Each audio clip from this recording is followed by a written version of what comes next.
It was a script I loved for a year or two before. It struck me that it was a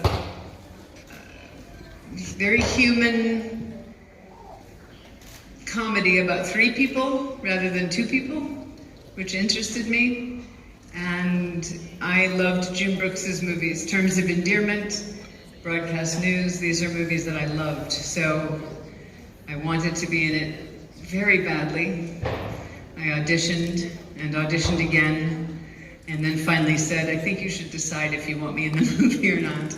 And he said yes. It was wonderful. I was nervous to work with Jack Nicholson. I thought he was going to be wild and unpredictable, and I don't know what I thought, but what he ended up being, like me, was someone who studied acting his whole life. So I felt like I was sitting next to a fellow student, a lover of theater and film. We had all the same questions, we wanted all the same things, so it ended up being like having an ally next to me.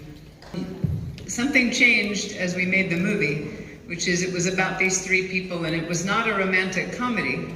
It was a comedy with melancholy, and then we did, if you know the movie, we did a scene where we go to this restaurant to have our big date, and the maitre d' wants him to put on a jacket, and he won't do it because he's afraid of the germs. And so they had a two-shot of the two of us. And the next day, the director called us in and said, look at this. And they showed us the footage of the two of us next to each other, and he said, it's a romantic comedy. We were 3 months into shooting, and we went, oh, okay. But it was not set out to be that. It turned into that as we made it.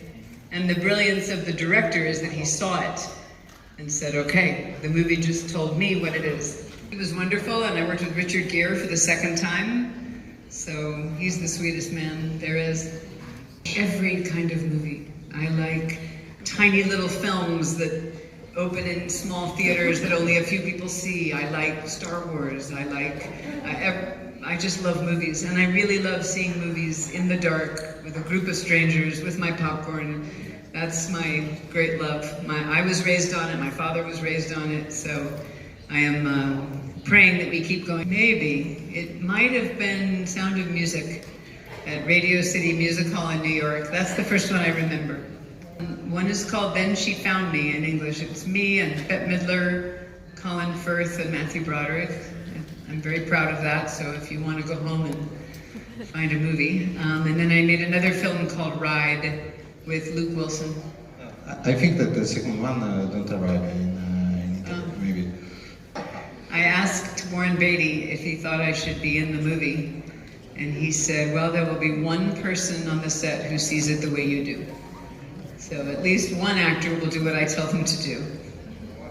Wherever that happens, that's what